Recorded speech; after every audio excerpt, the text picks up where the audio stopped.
Your dancer gets injured, and your first instinct is to pull your child out of everything.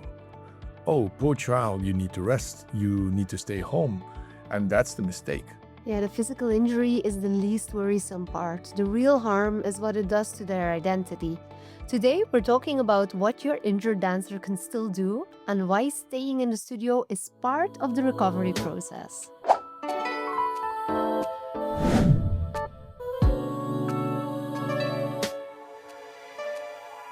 So, welcome back. Before we start, we have a question for you. When your dancer came home with the first real injury, what was the first thing you said?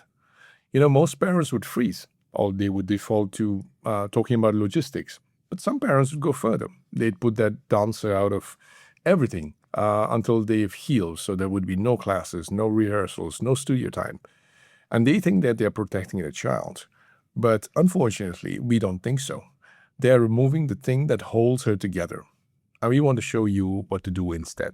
And stay with us because by the end of this episode, you will know exactly how to behave when your dancer is injured, what to do, what to say, and especially what to stop doing. Oh, and by the way, if you like this type of content, could we ask you to like and subscribe on your platform of choice and just write in the comments your questions or reflections. We promise to read and answer every one of them. So at the start of this year, our son Milan came back from Nutcracker season with the Royal Ballet Company.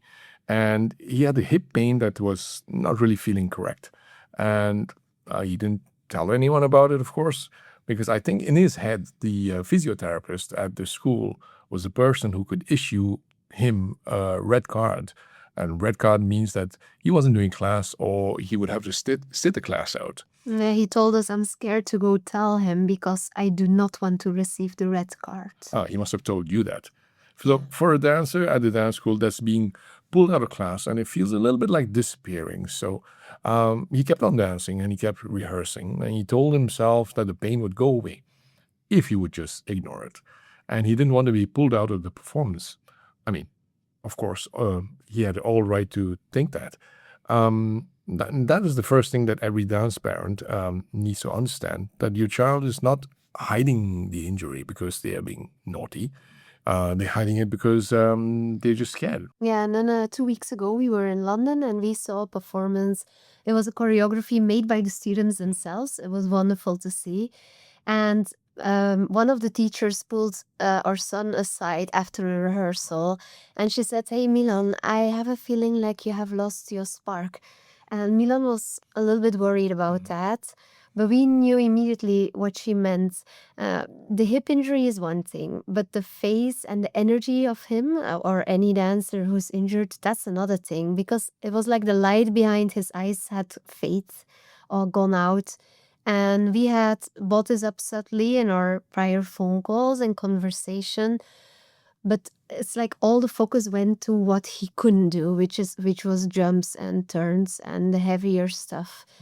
And that's a quiet way injuries announce themselves in dance. It's like a dimming of the joy, a dimming of the energy of the dancer in front of you, because they just feel like they can't truly Express themselves. express themselves in the way they're used to do that. Yeah, and of course we knew it was better than to try and fix it in one conversation.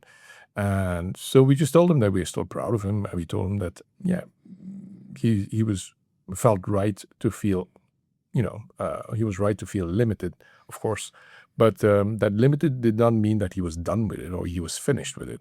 And we could still see him working on his artistry, on his musicality. So the next morning he sent a WhatsApp message and announcing that he had made his decision to show the sparkle again and to go into rehearsal with a new mindset, so to speak.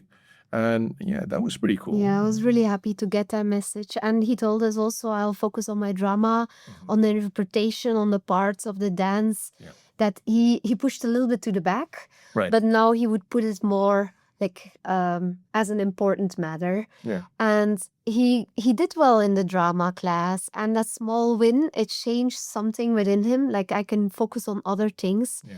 So when he went back to the physio, he followed the recovery plan, the exercises that the physio gave him. And eventually he will return to jumping after the holidays, and we do expect a full recovery. And the pause or the rest, it gave him a chance to rearrange his thoughts, because sometimes dancers, they really focus on to do everything perfectly, but then it doesn't work. So it's quite heavy on a child or on a dancer to be injured. Yeah, and before we can talk about what you can do as a parent, we need to name what is actually happening inside of your dancer, because the physical injury is, we believe, only one part of a dance injury, and the real problem is what it does to their identity. Yeah, like a dancer's self, their identity is completely built on what their body can do. And their body can do crazy things. It's the turning out, the jumping, balancing, dancing, the choreography, the tricks, the flexibility. They're just focused on their body. But when their body stops cooperating and the dancer feels like it's not as it's supposed to be, it's like they don't just lose a skill, but they lose a piece of who they are and a piece of who they think they are. Yeah, this is an extreme loss of identity. And this we've heard like many times, because we did a research on this. And in 2023, there was a qualitative study that interviewed modern dancers recovering from injuries. And there was this one recurring thing that kept saying, and that was this loss of identity again. There was a questioning of what they were doing and a questioning their career. And of course, there was a fear of re-injury. And one dancer in the study said, I didn't know what my identity was. Who am I if I can't be a dancer? And I think that question sums up the fear of most dancers, especially around injury, in one sentence. Is the same sentence or question that your dancer might be asking right now. And I think sometimes it's even more jarring than the physical pain. Yeah, and so I know you have the rest and the elevation and the ice and the compression, like all the logistics, and you will help them for sure as a parent. We just know that because you're listening to this episode already. But those logistics might not be enough, because you're not only treating the injury, you're also treating all the questioning and the thinking and the mental harm that is there. And I think here's a mistake that we see most often with well-meaning parents, that a dancer gets injured and the parent wants to pull the dancer out of everything. So like we said before, there's no classes or rehearsals, because you assume that they would need a rest. But while that intention is kind, the result is the opposite of healing, because the dancer loses this particular routine that they're so used to, and they lose contact with their dance colleagues. The injured dancers also loses the very precious process in the creation of a piece. And so then the dancer is sitting at home and they're watching the teammates learn the piece which they want to very much be in. And this physical injury heals, let's say, in 6 weeks, but the mental impact will probably last a lot longer. Yeah, made me think of one of our students. We'll call her Cindy, and she fractured her foot a few months ago. She was in a wheelchair for 4 weeks, but it took her up to 6 weeks before she could dance again. And it was right during competition season. And I know for an injury, the timing is never right. And her mom told us that Cindy was just devastated. She felt sad, anxious, even angry. Right. And she was convinced that she was going to miss everything that mattered for this whole season.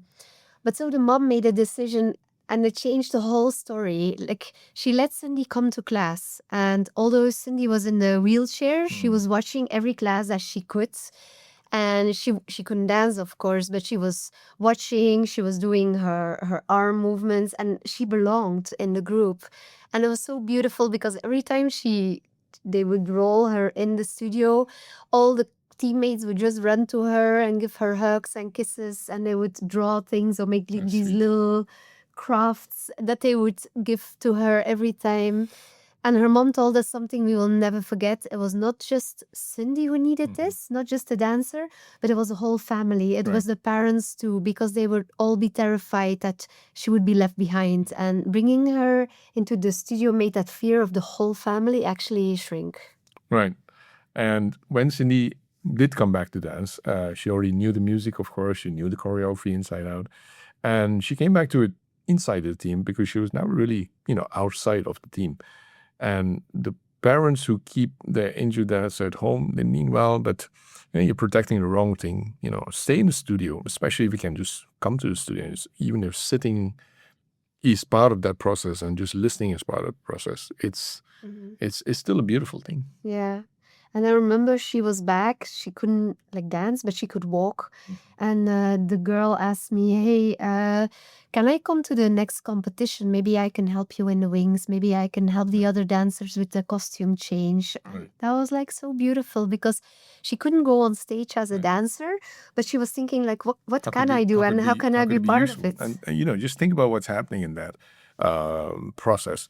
There's a child who's just lost the thing that she loves most and asking how she can be useful to the people while she is, trying to get back to it. So she didn't act like a victim. She was quite proactive in that process as a teammate, and as a person casting the next piece.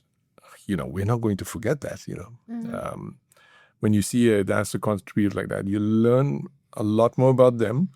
Not when they're dancing, but when they're in a moment, such a down moment like this, and how they're dealing, who they are really. Yeah, and how they're dealing with that. Yeah, it's funny because we saw a post on Instagram, and it was from Jason Beachy. He's the director of the Zurich Dance Academy, and he was talking to another company director about auditions, and the other director said, the same thing that they had started saying to their own students, which was that he learns most about a dancer in an audition when the dancer is actually not dancing. So the in between, maybe, or the so he's watching the size of a room, who's chatting in the corner, who's hanging on the bar, who's stretching when they don't need to be stretching, and who's in the corner who's really studying the routines and the combinations on their own so that they can go again with a third or fourth group. And he said, we look for dancers who are curious and dancers who are trying to figure things out by themselves, not the ones who are always looking to see whether we see them or we are looking at them. And your child is on the side of the studio with a notebook in their hands, probably, or journaling or watching the combination. They're working out what's happening, not in their bodies, but it's just in their heads. And she's a dancer who is being noticed, and not only by the teacher, but by the director, by a choreographer who's paying attention. And we always say you may be down, but you're never out, So we're going to keep this short because the stories we just told have already everything that matters, but 3 facts will change how you think about all of this. Number 1, injury is not rare. So a 5-year study of pre-professional ballet students published in the Journal of Science and Medicine in Sport in 2022 found that anywhere from between 32 to 67% of those students were injured every single year. That's half of them get injured every single year. And it depends on how you count it, because either way, if you think injury is something that happens to other people's dancers, then you're counting wrong. The question is whether an injury it's not whether an injury will come. It's whether your dancer will be ready when it does.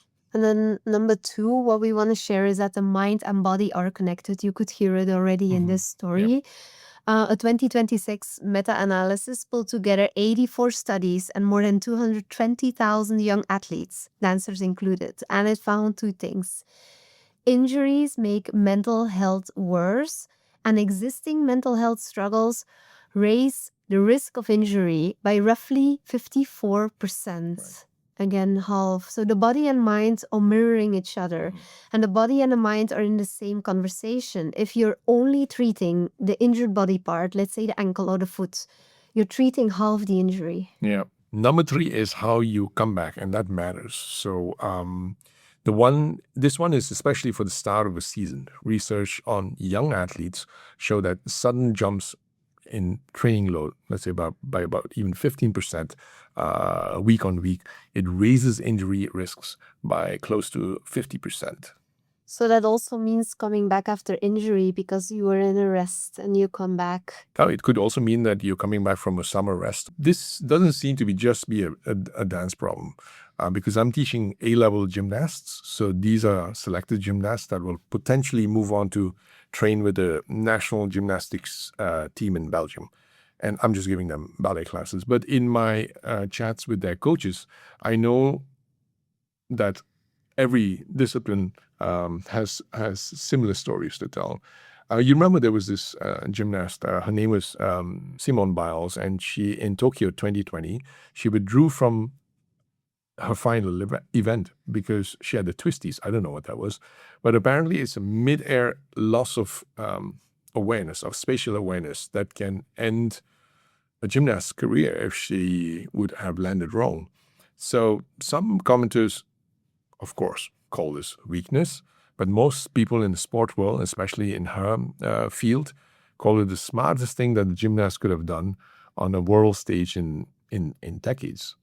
And what she said was, I have to focus on my mental health. We also have to focus on ourselves because at the end of the day, we're just humans and we have to protect our mind and body rather than just go out there and just do what the world wants us to do or expects us to do. So she went home with only one medal, of course, and instead of a handful of medals that everyone expected. And 3 years later, she came back as the most decorated gymnast in history. So the lesson is for every dance parent: just because you're down doesn't mean you're out. How bad that they think it is a weakness to stop when you want to listen to your body and feel your recovery. But of course, what the world wants to see is different and they can't feel within. Yeah, I think it's also the culture around dance and the culture around sports or any activity where performance is required and there is high demand for such performance. It becomes a culture around it. And, unfortunately, that's the harder story, the one that we are avoiding because it's uncomfortable. And the reason why dancers hide injuries is not only personal, because it really is cultural, and the culture is much bigger than dance. You want to tell them about Yeah, Misty's... Misty, I really adore Misty. She's the first Black principal, Misty Copeland, at the ABT, American Ballet Theatre, and she had a hip replacement surgery just now in 2025. And she was 42, and she spoke about it publicly. She shares it on her Instagram and all, and she's just very honest. She said that recovery is humbling, and she said that she had pushed her body for decades. Of course, dancing the roles and the costs had to come due. And she said that she wanted the younger dancers to see that the body is not just a machine you can override forever. Right. She's recovering now. And the main reason it's overlooked. Do not say anything. Do not lose the role. Do not be replaced. It's all going around in your head. And I can relate to that really well. Yeah. I know... Like we are parents of a dancing son, who also teachers, but we study dance ourselves, so I can relate to this really well. And Andre Agassi used to say that pressure is a privilege, and unfortunately, a lot of the performing arts culture that just swallows this line whole. It sounds, noble to push through. Yeah, no and pain, the line, no gain. the line is well intended though, but the no pain, no gain, or like in Dutch, they always say ballet pain is fijn, which means ballet pain is fun. It's fine. Fine, and it's fun. Like you like it. You should like it. And so this is what your dancer is up against, against the performing world. And when they hide an injury, it's not irrational. And they're just copying what the adults used to do. That's what we used to do. Just like used to, And go on. The job of you, a dance parent listening to this, and also the job of the dance teacher listening to this, is to build a safety switch against the big culture where honesty is just safer than silence. I want to share about my own injury. When I was in my 3rd year of training, I had an ankle injury, and I also waited quite long before going to see some help. But the first thing I thought was, why is this happening to me? It's like I did everything right. Like I thought I was exempt, and dancers always think that until it is their turn. And my physio sat me down and showed me exercises I had never seen before. And those times there were no Instagram channels to follow. The exercises were small, simple, boring. It's unglamorous work. It was ankle stability, foot articulation exercises, and the things that I had skipped simply because I didn't know they existed. So I took notes at the side of the class. I note down all the remarks the teachers were giving, the feedback. I watched my classmates move on while I was out. I wrote down everything I saw. And I was It must have been frustrated. frustrating, I yeah. was just frustrated Right. because I was thinking I'm not just standing still. I'm going back. Right. I saw everyone going on the releve. I'm thinking I can't even walk properly. So by the end, by the recovery, I came back and I knew my body better than I had ever known it. And I came back with more body awareness than I had before the injury. So I came back with a plan to work proactively because my ankle is still my weak spot. Right. But I work proactively instead of just reactively. Yeah, something similar happened to me. So I was in a performance, and I think there were like 3 performances that day, and I had to end in a split at the end of the song. Yeah, first one was okay. Second one, I started feeling something in my hamstring, and by the third one, I torn my hamstring, and that recovery took me, I think, like about a good 4 months. Yeah, so if you just had talked to the choreographer at that moment, could I adjust? I feel something wrong, but this is things. Was not done at that. It was not done. And we want to talk about first principles. Simple, simple, simple. When you cannot train, you train the things unseen. There we are again. It's eat well, sleep well, move well, and of course, recover well.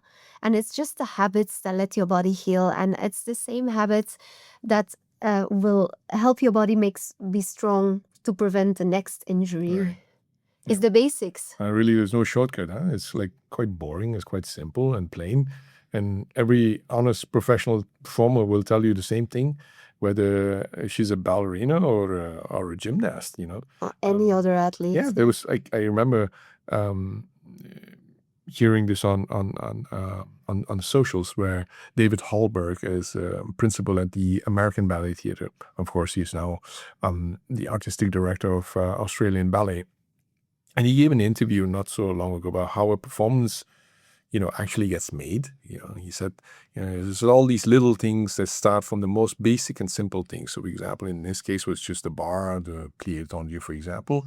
And while the work is small, it's also the work that no one really wants to acknowledge. No one wants to give, too much attention to. But he said there's always a moment on stage that could never be, one can never find in the studio, because that's the beauty of this art form, is that it only happens once, and it's just magic on stage when it happens on stage, right? And at a live performance, you can only get there by doing all of these, infinite little steps that you took to get there.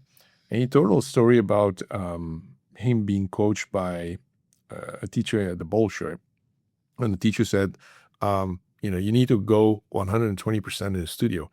The reason being that if the studio work is harder than the work on stage, and then the stage actually feels like freedom. Mm-hmm. With the most discipline that you show in the studio, you can let go. You can let go, and you can really literally fly on stage.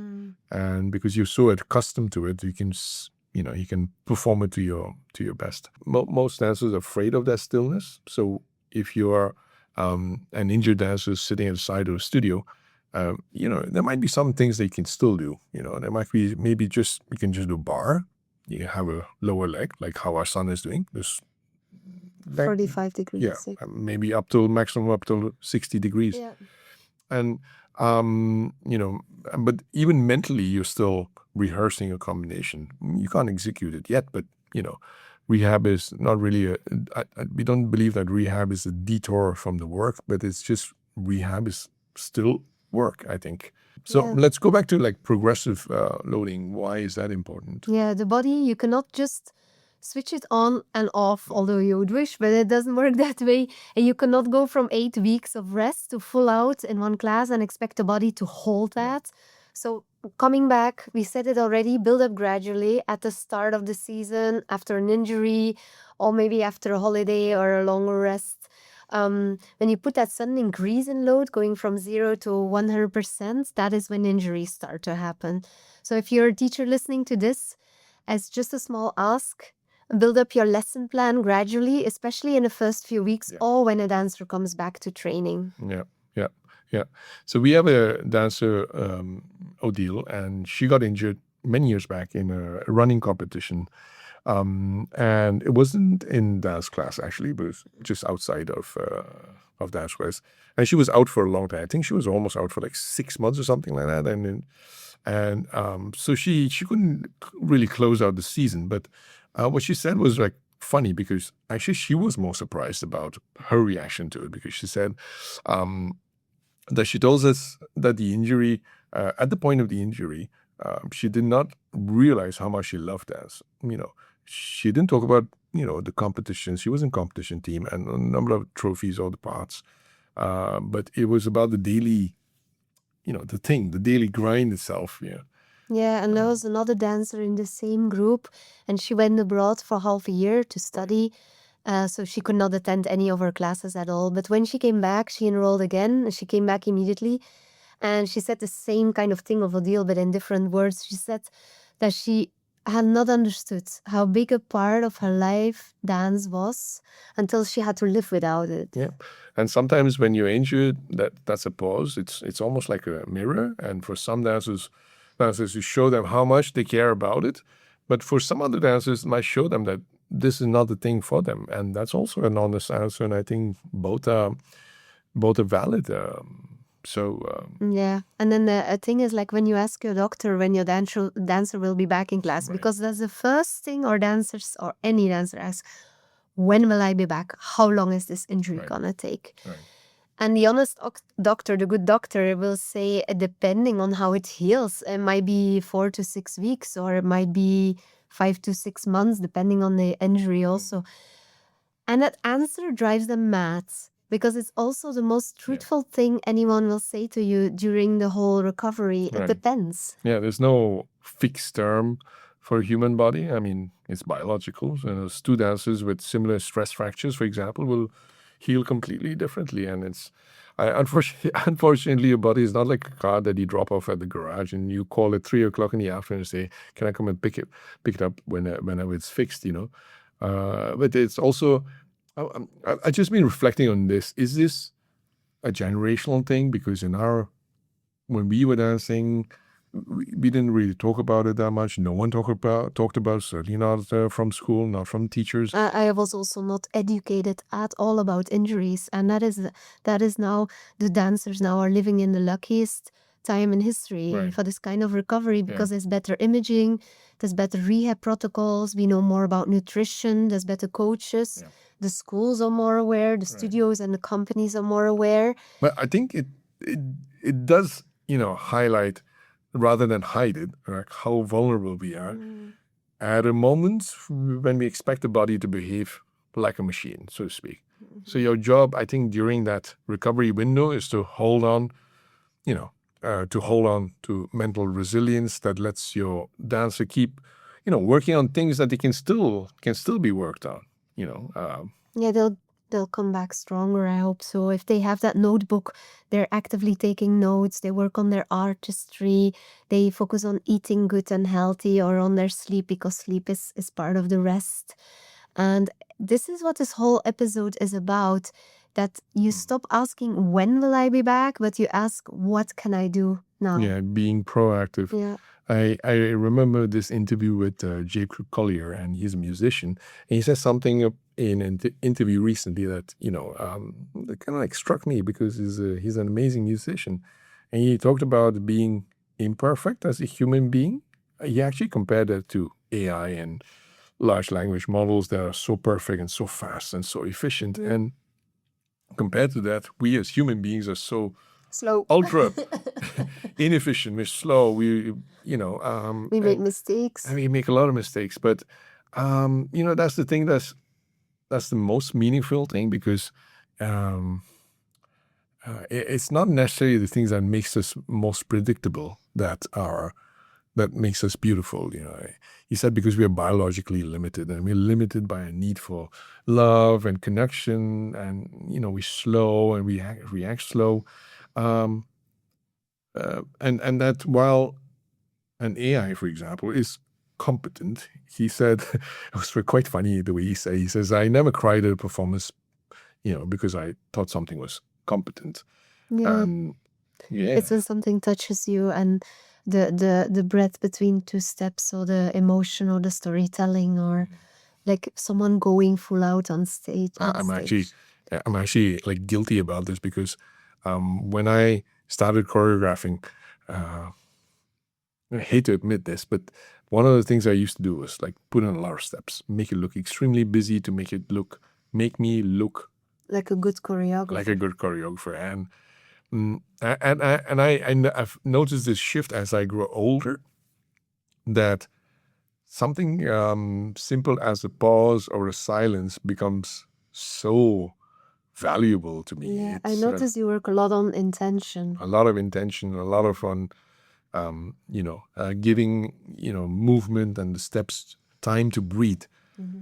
But it does drive my younger dancers insane because they can't understand it. So they just want more steps. Yeah. And that's nuance, I guess. And an ninja dancer, it's exactly the right place to learn nuance.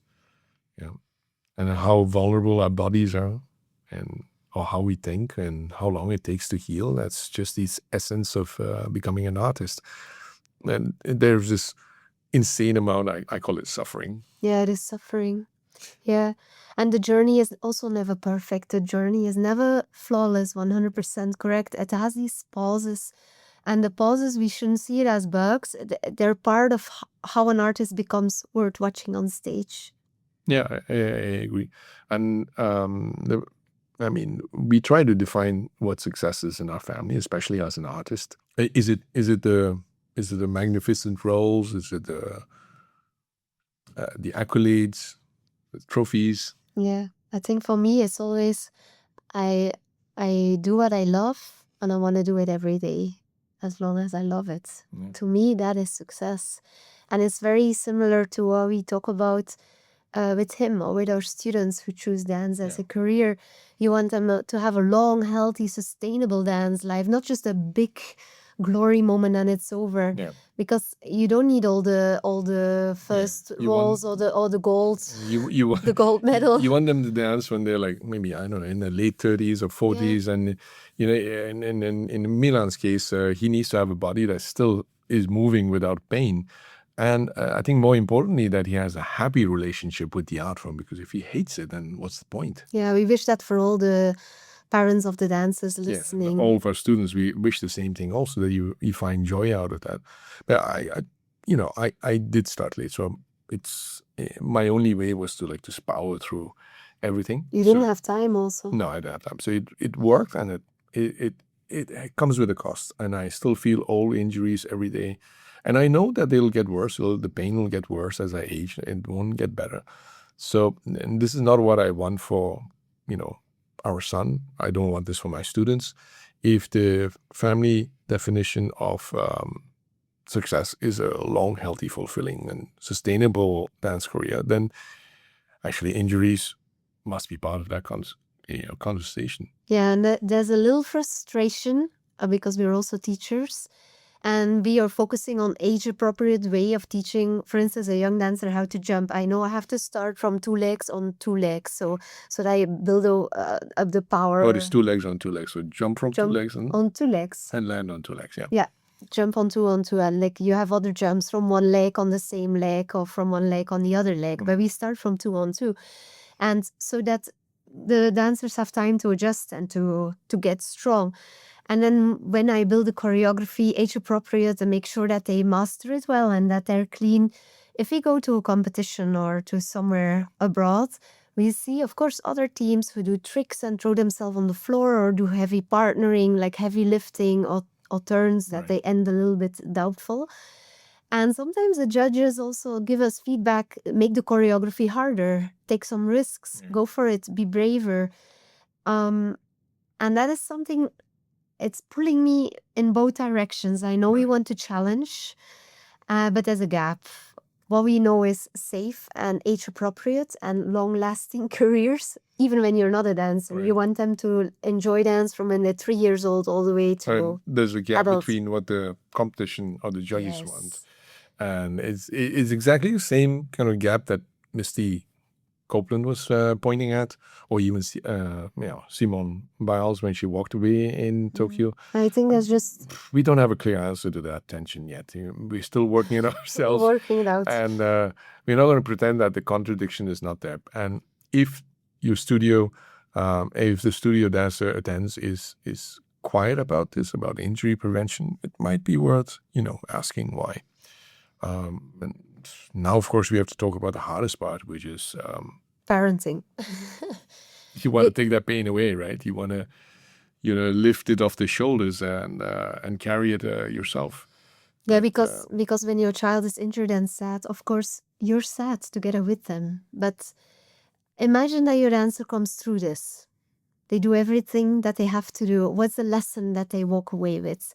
They'll know that I should take care of my body, and they know I shouldn't push through unhealthy pain. Yeah. They know that sleep and eating well and moving well is part of the work. And they know when they're out, it's not just that they're kicked out, but that it's a pause and that they can focus on progress and on other parts of the dance. Yeah. And that is the exact message that they need to know. It will be part of their resilience, their growth mindset. Yeah.